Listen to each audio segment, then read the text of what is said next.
Hi friends, welcome to TNPSC லட்சிய விதைகள் channel. இன்னைக்கு இந்த வீடியோவில் நம்ம என்ன பார்க்க போகிறோம் அப்படின்னா, பாலிட்டி ப்ரீவியஸ் இயர் கொஸ்டினான இந்தியாவில் நீதித்துறை அப்படிங்கிற அந்த ஒரு டாபிக் தான் பார்க்க போகிறோம். இந்த டாபிக் பார்த்திங்க அப்படின்னா 2 பார்ட்டுகளாக பார்க்க போகிறோம். ஏன்னா 98 கொஸ்டின்ஸ் மொத்தமாக இருக்குது. அதனால் ஃபஸ்ட்டு பார்ட்டில் வந்து ஒரு 50 கொஸ்டினும், நெக்ஸ்ட் பார்ட்டில் வந்து ஒரு 48 கொஸ்டினுமா நம்ம பார்த்துடலாம். ஓகேங்களா? அதற்கு முன்னாடி பார்த்திங்க அப்படின்னா நம்ம இதற்கு முன்னாடி ஒரு 19 டாபிக்ஸ் வந்து நம்ம பாலிட்டி ப்ரீவியஸ் இயர் கொஸ்டின் வந்து போட்டிருக்கோம். சட்டமன்றம், நாடாளுமன்றம், உள்ளாட்சி அரசாங்கம், அவசர நிலை பிரகடனம், இந்த மாதிரியான டாபிக்ஸ் வந்து 19 டாபிக்ஸ் போட்டிருக்கோம். யார் பார்க்கல அப்படின்னா பாருங்கள், அதோட லிங்க் வந்து நான் டிஸ்கிரிப்ஷனில் தரேன். ஓகேங்களா?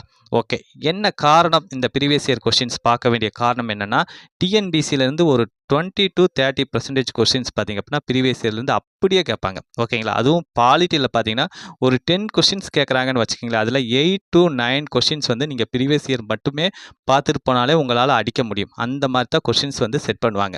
ஓகேங்களா? அதனால தான் நம்ம வந்து ப்ரீவியஸ் இயர் கொஸ்டின்ஸ்க்கு இம்பார்ட்டன்ஸ் கொடுத்து பார்க்குறோம். ஓகே, இதில் வந்து ஃபஸ்ட்டு கொஸ்டின், இந்தியாவில் நீதித்துறை அப்படிங்கிற அந்த ஒரு டாப்பிக்கில் இருந்து நீதி புனராய்வு அப்படிங்கிற அந்த கருத்துரு எந்த அரசியலமைப்பிலிருந்து பெறப்பட்டது அப்படின்னா, ஆப்ஷன் பி, அமெரிக்க அரசியலமைப்பிலிருந்து பெறப்பட்டிருக்கு.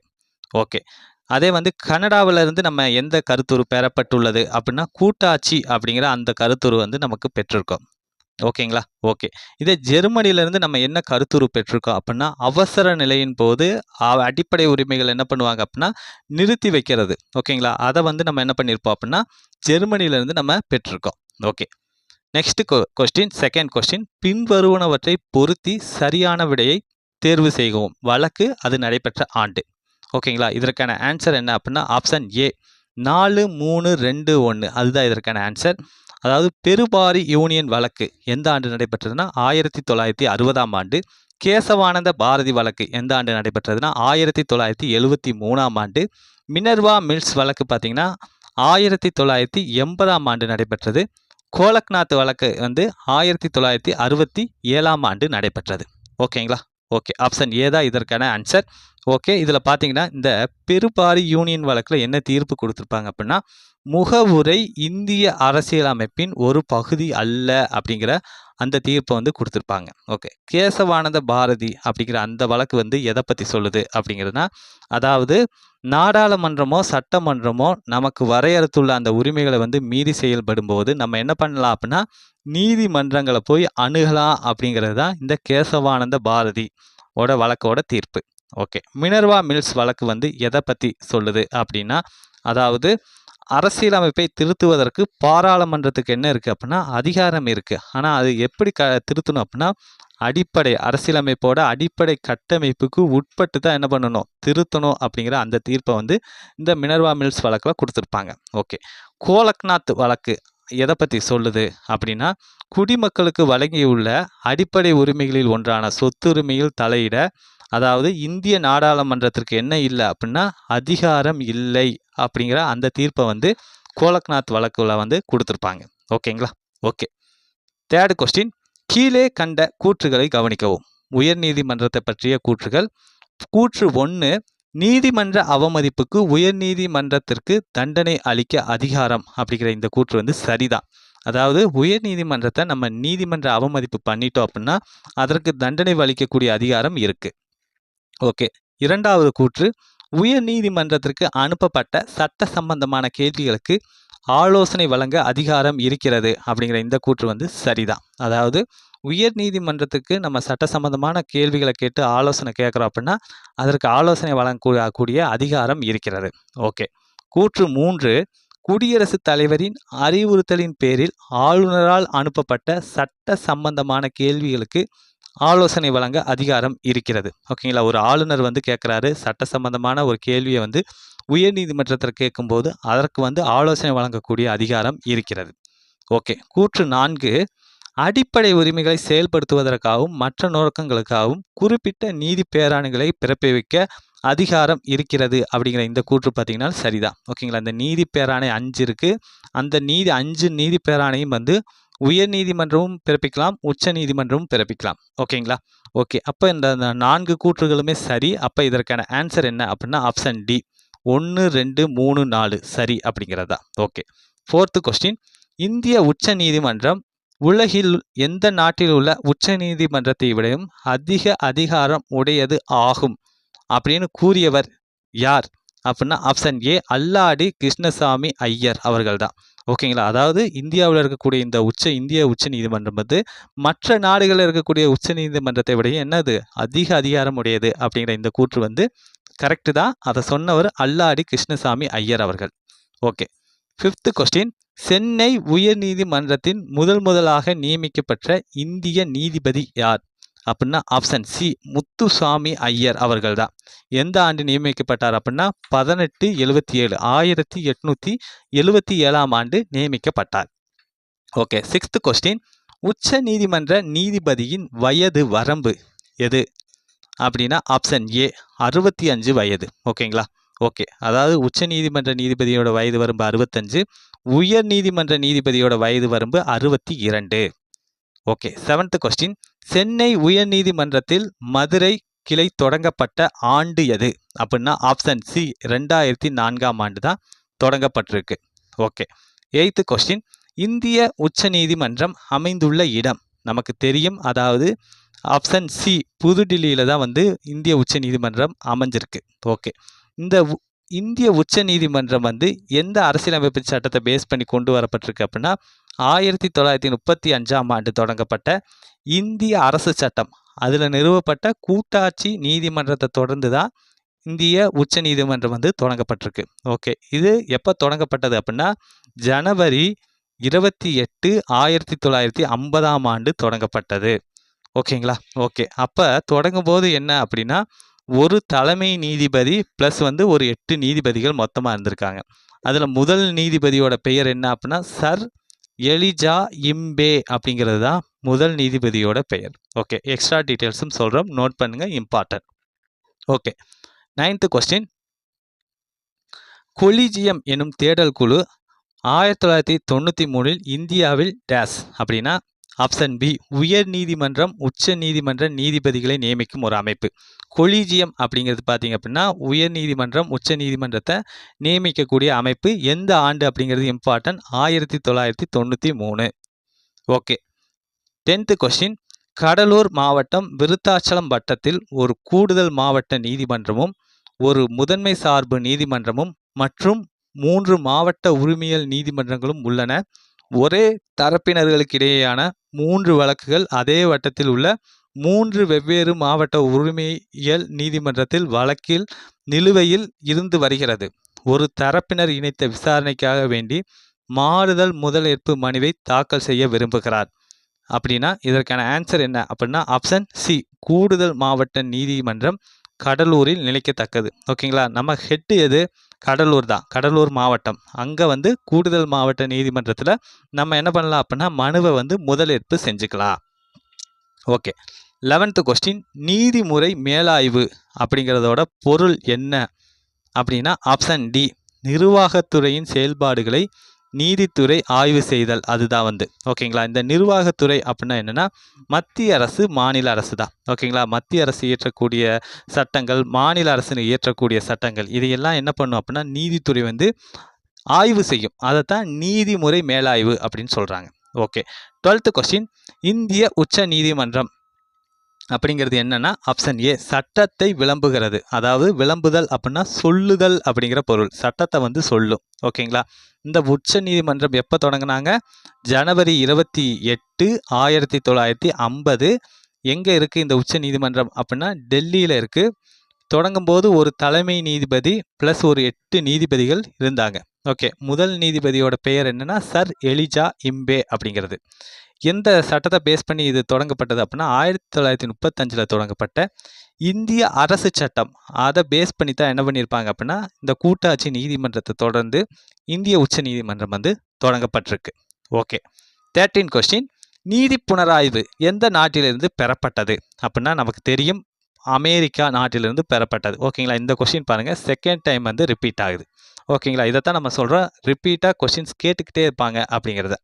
ஓகே, இதில் வந்து இந்த ஆஸ்திரேலியாவிலேருந்து நம்ம என்ன கருத்துரு வந்து இந்த இந்திய அரசியலமைப்பு பெற்றது அப்படின்னா இரு அவைகளின் கூட்டு அமர்வு அப்படிங்கிற அந்த ஒரு கருத்துருவை வந்து பெற்றது. ஓகேங்களா? ஓகே. ஜப்பான்லேருந்து என்ன கருத்துருவு பெற்றது அப்படின்னா இந்தியா சட்டத்தால் நிறுவப்பட்ட நடைமுறை அப்படிங்கிற அந்த கருத்துருவை வந்து பெற்றது. ஓகே. 14 கொஸ்டின். அந்தமான் மற்றும் நிக்கோபார் தீவுகள் எந்த நீதிமன்ற அதிகார எல்லைக்கு உட்பட்டது அப்படின்னா ஆப்ஷன் டி கல்கத்தா உயர் நீதிமன்ற அதிகார எல்லைக்கு உட்பட்டது தான் அந்தமான் மற்றும் நிக்கோபார் தீவுகள் அதிகார எல்லை. ஓகே. 15 கொஸ்டின். உயர் நீதிமன்றத்தின் ஒரு நீதிபதி எத்தனை வயது வரை பதவி வகிப்பார் அப்படிங்கிறது எத்தனை வயது வரை அப்படின்னா ஆப்ஷன் சி 62 வயது வரைக்குமே அவர் வந்து பதவி வகிப்பார். உச்ச நீதிமன்றமாக இருந்துச்சுன்னா 65 வயசு வரைக்கும் அவர் பதவி வகிப்பார். ஓகேங்களா? ஓகே. இந்த உயர் நீதிமன்றம் பார்த்தீங்க அப்படின்னா 1862ஆம் ஆண்டு தொடங்கப்பட்டது. எங்கெங்க? கொல்கத்தா, மும்பை, சென்னை இந்த மாநிலங்களில் முதலாக தொடங்கப்பட்டது. ஓகே, தெரிஞ்சு வச்சுக்கோங்க. ஓகே. 16 கொஸ்டின். நீதிபதிகள் மக்களால் தேர்ந்தெடுக்கப்படும் முறை எந்த நாட்டில் பின்பற்றப்பட்டது அப்படிங்கிறது எந்த நாடு அப்படின்னா ஆப்ஷன் பி கனடா நாட்டில் தான் பின்பற்றப்பட்டது. அங்கே வந்து நீதிபதிகளை என்ன பண்ணுறாங்க? மக்களே வந்து நேரடியாக தேர்ந்தெடுப்பாங்க. ஓகே. 17 கொஸ்டின். உச்ச நீதிமன்றம் முதன்மையான அதிகார வரம்பினை விவரிக்கும் இந்திய அரசியலமைப்பின் சட்ட விதி எது அப்படின்னா ஆப்ஷன் ஏ விதி 133. அதுதான் வந்து முதன்மையான அதிகாரத்தை வந்து விவரிக்குது. ஓகே. 18 கொஸ்டின். நீதி பேராணைகளின் எண்ணிக்கை எத்தனை அப்படின்னா ஆப்ஷன் சி நம்ம பார்த்தோம் 5 அப்படிங்கிறது. ஓகேங்களா? இந்த 5 என்னென்ன அப்படிங்கிறத நம்ம பார்த்துருவோம். ஃபஸ்ட்டு வந்து பார்த்திங்க அப்படின்னா ஆட்கொணர்வு நீதி பேராணை அதுதான். ஓகேங்களா? இந்த ஆட்கொணர்வு நீதி பேராணை அப்படிங்கிறது எதை பற்றி சொல்லும் அப்படின்னா ஒருவர் வந்து காவலில் வந்து தவறாக வைக்கப்படுறாரு அப்படின்னா நீதிமன்ற காவலில் வைத்த அதிகாரத்துக்கோ அரசாங்கத்திற்கோ ஆணை வழங்கி காவல் வைக்கப்பட்டவர் என்ன பண்ணுவாங்க அப்படின்னா வெளியே வராதுக்கான வழிவகையை செய்கிறது தான் இந்த ஆட்கொணர்வு நீதி பேராணை ஹேபியஸ் கார்பஸ் அப்படின்னு வந்து சொல்லுவாங்க. ஓகே. அடுத்து வந்து பார்த்திங்க அப்படின்னா கட்டளை உறுத்தும் நீதி பேராணை அப்படிங்கிறது. இந்த கட்டளை உறுத்தும் நீதி பேராணை அப்படின்னா என்னென்னா கீழ் நீதிமன்றங்கள் அதாவது உச்ச நீதிமன்றமாகட்டும் உயர் நீதிமன்றமாகட்டும் இந்த நீதிமன்றங்கள் வந்து கீழ் நீதிமன்றங்களுக்கு ஒரு கட்டளை இடும். அதைத்தான் என்ன சொல்லுவாங்கன்னா கட்டளை உறுத்தும் நீதி பேராணை அப்படின்னு வந்து சொல்லுவாங்க. ஓகே. நெக்ஸ்ட் பார்த்தீங்க அப்படின்னா தடையுறுத்தும் நீதி பேராணை அதை பற்றி பார்ப்போம். அதாவது தடையுறுத்தும் நீதி பேராணை அப்படின்னா என்னென்னா கீழ் நீதிமன்றங்கள் தனது அதிகார எல்லைகளை தாண்டி செயல்படுது. ஓகேங்களா? இப்போ ஒரு உச்ச நீதிமன்றம் இருக்குது, உயர் நீதிமன்றம் கீழே இருக்குது. அந்த உயர் நீதிமன்றம் என்ன பண்ணுது அப்படின்னா உச்ச நீதிமன்றத்தை அதாவது உயர் நீதிமன்ற அதிகாரிகளை தாண்டியும் செயல்படுது. அப்போ என்ன பண்ணும் அப்படின்னா இந்த உச்ச நீதிமன்றம் வந்து அதிகார எல்லை தாண்டி செயல்பட்டால் அதை தடுக்கிறது தான் தடையுறுத்தும் நீதி பேராணை அப்படிங்கிறது. ஓகே. அடுத்து வந்து தகுதி வினவும் நீதி பேராணை அப்படிங்கிறது. தகுதி வினவும் நீதி பேராணை அப்படின்னா ஒரு பொது பதவிக்கு தவறாக வரும் ஒருவரை வந்து தடுக்கிறது. ஓகேங்களா? அதாவது அவர் ஒரு பதவியில் ஒருத்தர் இருக்கிறாரு அப்படின்னா அவருக்கு என்ன தகுதி இருக்குது அப்படிங்கிறத வினவுறது தான் தகுதி வினவும் நீதி பேராணை அப்படிங்கிறது. ஓகேங்களா? ஓகே. 5வது நீதி பேராணை என்ன அப்படின்னா அதாவது ஆவணக்கேற்பு பேராணை அது. ஓகேங்களா? இந்த ஆவணக்கேற்பு பேராணை அப்படிங்கிறது என்னென்னா கீழ் நீதிமன்றங்களிடமிருந்து வரும் அந்த வழக்கு சம்பந்தமான ஆவணங்கள் ஆதாரங்கள் கோப்புகள் ஆகியவற்றை உயர் நீதிமன்றங்கள் உச்ச நீதிமன்றங்கள் கேட்டு என்ன பண்ணுவாங்க அப்படின்னா குடிமக்களுக்கான இந்த அடிப்படை உரிமைகளை வந்து உறுதி செய்கிறதா இந்த ஆவணக்கேற்பு நீதி பேராணை அப்படிங்கிறது. ஓகேங்களா? ஓகே. Important 19 question. இந்தியாவில் உச்ச நீதிமன்ற நீதிபதியாக பதவியேற்ற முதல் பெண் வழக்கறிஞர் யார் அப்படின்னா ஆப்ஷன் சி இந்து மல்கோத்ரா அவர்கள் தான். ஓகே. 20 கொஸ்டின். மாவட்ட நீதிபதிகளை நியமிப்பது யார் அப்படின்னா அதாவது ஆப்ஷன் ஏ ஆளுநர் அவர்கள் தான். தமிழ்நாட்டில் இருக்கக்கூடிய அந்த மாவட்ட நீதிபதிகள் இருக்குது, ஒவ்வொரு மாநிலத்திலையும் மாவட்டம் இருக்குது, அந்த மாவட்ட நீதிபதிகளை நியமிக்கக்கூடிய நபர் யாருன்னா ஆளுநர் அவர்கள். ஓகே. 21 கொஸ்டின். இந்தியாவின் 44வது தலைமை நீதிபதி யார் அப்படின்னா ஆப்ஷன் பி நீதிபதி ஜெகதீசு சிங் கேகர் அவர்கள் தான் 44வது தலைமை நீதிபதி. ஓகே. 45வது தலைமை நீதிபதி யார் அப்படின்னா தீபக் மிஸ்ரா அவர்கள். ஓகே. 46வது தலைமை நீதிபதி யாருன்னா நமக்கு தெரியும் ரஞ்சன் கோகாய் அவர்கள். ஓகேங்களா? ரஞ்சன் கோகாய். இதெல்லாம் வெரி வெரி வெரி இம்பார்ட்டன்ட். இதெல்லாம் ப்ரீவியஸ் இயரில் கேட்டிருக்காங்க. ஓகேங்களா? 47th அந்த நீதிபதி யார் அப்படின்னா அதாவது எஸ்ஏ பாப்டே அவர்கள் தான் 47வது தலைமை நீதிபதி அவர்கள். 48 தலைமை நீதிபதி யார் அப்படின்னா NV ரமணா அவர்கள். ஓகேங்களா, இதெல்லாம் நோட் பண்ணுங்க. NV ரமணா.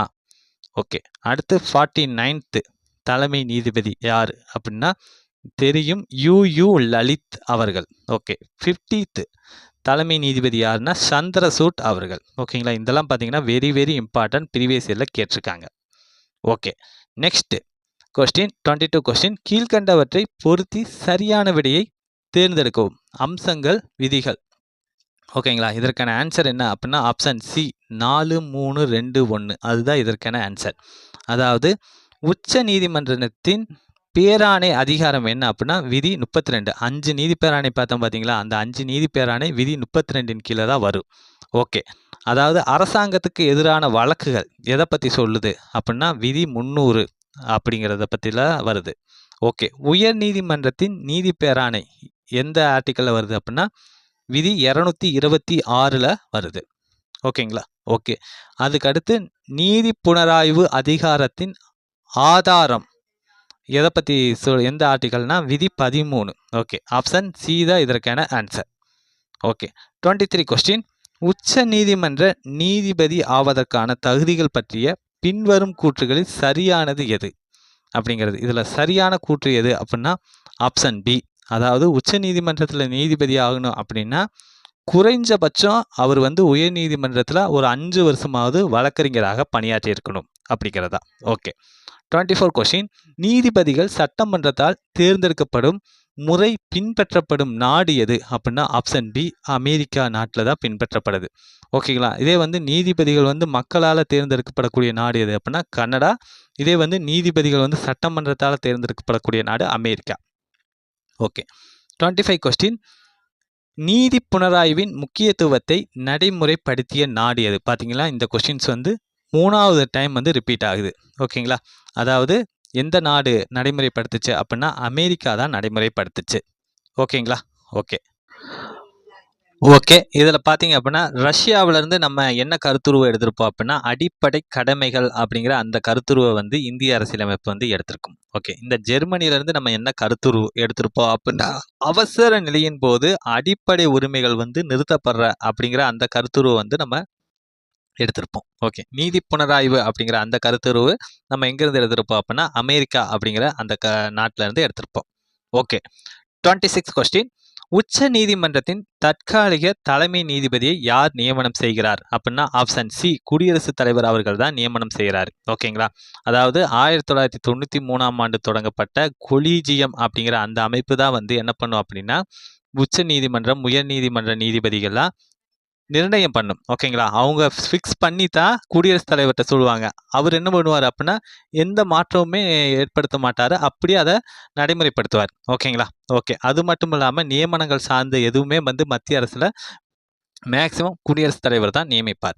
Okay, 27 question. இந்திய நீதித்துறை அப்படிங்கிற அமைப்பு பார்த்தீங்க அப்படின்னா ஆப்ஷன் டி அதாவது ஒருங்கிணைந்தது மற்றும் சுதந்திரமானது. Okay, 28 question. இந்திய உச்ச நீதிமன்ற தலைமை நீதிபதி மற்றும் பிற நீதிபதிகளை நியமிப்பவர் யார் அப்படின்னா ஆப்ஷன் ஏ குடியரசுத் தலைவர் அவர்கள் தான். கொலீஜியம் அப்படிங்கிற அந்த அமைப்பு தான் சொல்லும் இந்தந்த நபர்களை நியமிங்க அப்படின்னு நியமிக்க சொல்லும். அதை மத்திய அரசோ குடியரசுத் தலைவரோ என்ன பண்ண முடியாது, மறுக்கவே முடியாது. ஓகேங்களா, அந்த அளவுக்கு பவர்ஃபுல்லான அமைப்பு தான் இந்த 93ஆம் ஆண்டு நிறுவப்பட்ட கொலீஜியம் அப்படிங்கிற அமைப்பு. Okay, 29 question. உச்ச நீதிமன்ற நீதிபதியோட வயது வரம்பு என்ன அப்படின்னா ஆப்ஷன் ஏ 65. ஓகே, இதில் பார்த்தீங்க அப்படின்னா உயர் நீதிமன்ற நீதிபதியோட வயது வரம்பு 62. ஓகேங்களா, இந்த கொஸ்டின் பார்த்துங்க செகண்ட் டைம் ரிப்பீட் ஆகுது. ஓகே, அடுத்து 30 கொஸ்டின்.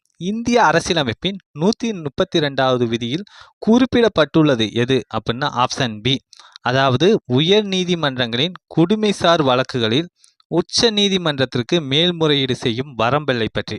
அதாவது உயர் நீதிமன்றத்தில் அந்த சிவில் சார்ந்த வழக்குகள் இருக்குது அப்படின்னா அதை உச்ச நீதிமன்றத்திற்கு மேல்முறையீடு செய்யக்கூடிய அந்த வரம்பு எல்லை. ஓகேங்களா, பவுண்டரிஸை பற்றி சொல்லக்கூடியதா ஆர்டிக்கல் 132.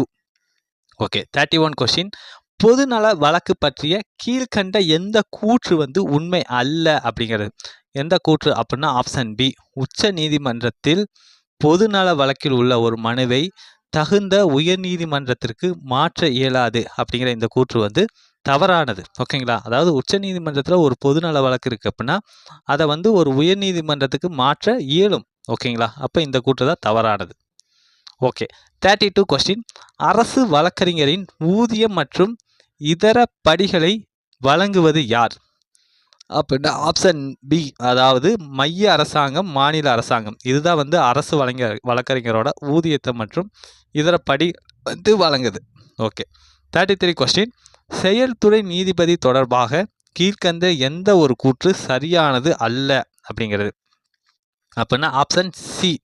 அதாவது செயல்துறை நீதிபதியால் பிறப்பிக்கப்படும் உத்தரவு உயர்நீதிமன்ற மறு ஆய்வு வரம்பெல்லை கொண்டது அப்படிங்கிற இந்த கூற்று தான் வந்து சரியானது அல்ல. ஓகேங்களா? இந்த செயல்துறை நீதிபதி அந்த பிறப்பிக்கப்படும் உத்தரவு வந்து உயர்நீதிமன்ற மறு ஆய்வு வரம்பெல்லை கொண்டது அப்படிங்கிறது தவறு. கொள்ள முடியாது, மறு ஆய்வே செய்ய முடியாது. ஓகே. 34 கொஸ்டின். இந்திய ஐக்கியத்தின் உச்ச நீதிமன்றம் உலகில் எந்த நாட்டில் உள்ள உச்ச நீதிமன்றத்தை விடவும் அதிக அதிகாரம் உடையது அப்படிங்கிற இந்த கூற்றை கூறியவர் யார் அப்படின்னா ஆப்ஷன் பி. சர் அல்லாடி கிருஷ்ணசாமி ஐயர் அவர்கள் தான். ஓகேங்களா? இந்த கொஸ்டின் வந்து செகண்ட் டைம் வந்து ரிப்பீட் ஆகுது. ஓகே. 35 கொஸ்டின். உச்ச நீதிமன்றத்தால் இதை ஆராய்வதற்காக நீதியரசர் டிபி வாத்வா குழு அமைக்கப்பட்டது அப்படிங்கிறது அதாவது எதற்காக அப்படின்னா ஆப்ஷன் டி. பொது விநியோக முறை, அதாவது ரேஷன் கடைகளை வழங்கக்கூடிய இந்த பொது விநியோக முறையை வந்து ஆராய்வதற்காகத்தான் நீதியரசர் டிபி வாத்வா குழு அப்படிங்கிறது அமைக்கப்பட்டுள்ளது. ஓகே. 36 கொஸ்டின். எந்த வழக்கில் உச்ச நீதிமன்றம் இந்திய அரசியலமைப்பின் அடிப்படை கட்டமைப்பு என்ற கொள்கையை வந்து பயன்படுத்துது அப்படின்னா ஆப்ஷன் ஏ. கேசவானந்த பாரதி அந்த வழக்கில் தான். ஓகேங்களா? ஓகே. இந்த கேசவானந்த பாரதி வந்து எந்த ஆண்டு போடப்பட்டது இந்த வழக்கு அப்படின்னா 1973. அதுக்கடுத்து கோலக்நாத் வழக்கு வந்து 1967. மினர்வா மில்ஸ் வழக்கு பார்த்தீங்க அப்படின்னா 1980. நோட் பண்ணுங்கள். அதற்கடுத்து வாமன் ராவ் அந்த வழக்கு வந்து 1981. ஓகேங்களா? Very very important. ஆண்டுகள் வந்து பொறுத்துக்களை கேட்பதற்கான வாய்ப்புகள் இருக்குது. ஓகே. 37 கொஸ்டின். அதாவது ராஜமன்னார் கூற்று காரணம் கொடுத்துருக்காங்க. ராஜமன்னார் குழு வந்து IAS IPS ஆகியவற்றை ஒழிக்க பரிந்துரைத்தது அப்படிங்கிற இந்த கூற்று வந்து சரியானது தான். ஓகே. கூற்று 2 காரணம். IAS மற்றும் IPS ஆகியவை மாநில அளவிலான அமைச்சரவை பொறுப்புணர்வு மற்றும் கூட்டாட்சி கொள்கையை மீறுவதாக இருக்கிறதாக இந்த ராஜமன்னார் கமிட்டி சொல்றது அப்படிங்கிற இந்த காரணமும் வந்து சரிதான். அப்போ இதற்கான ஆன்சர் ஆப்ஷன் ஏ. கூற்று மற்றும் காரணம் இரண்டும் சரி. ஆர் என்பது ஏவின் சரியான விளக்கம் ஆகும் அப்படிங்கிறது தான். ஓகேங்களா? ஓகே. இந்த ராஜமன்னார் குழு வந்து எந்த ஆண்டு அமைக்கப்பட்டது அப்படின்னா 1969ஆம் ஆண்டு அமைக்கப்பட்டது. மத்திய மாநில உறவுகளை பற்றி ஆராய்வதற்காக அமைக்கப்பட்டது. ஓகே. 38 கொஸ்டின். அந்தமான் மற்றும் நிக்கோபார் தீவுகள் எந்த நீதிமன்ற அதிகார எல்லைக்கு உட்பட்டது அப்படின்னா ஆப்ஷன் ஏ. கல்கத்தா உயர்நீதிமன்றம். 39 கொஸ்டின். உச்ச நீதிமன்றம் முதன்மையான அதிகார வரம்பினை விவரிக்கும் இந்திய அரசியலமைப்பின் சட்ட விதி எது அப்படின்னா ஆப்ஷன் ஏ. அதாவது விதி 131 தான் என்ன சொல்லுது அப்படின்னா உச்ச நீதிமன்றத்தோட அந்த முதன்மையான அதிகார வரம்பினை வந்து விவரிக்குது. ஓகே. 40 கொஸ்டின். நீதி புனராய்வு எந்த நாட்டிலிருந்து பெறப்பட்டது அப்படின்னா ஆப்ஷன் ஏ. அமெரிக்கா நாட்டிலிருந்து பெறப்பட்டது. ஓகேங்களா? 4th டைமாக இந்த கொஸ்டின் வந்து ரிப்பீட் ஆகுது பாருங்கள். ஓகே. 41 கொஸ்டின். பொறுத்துக பட்டியல் 1 பட்டியல் 2 அம்சங்கள் விதிகள். ஓகேங்களா? இந்த கொஸ்டின் வந்து செகண்ட் டைம் வந்து ரிப்பீட் ஆகுது. நம்ம ஆல்ரெடி மேலேயே பார்த்தோம்.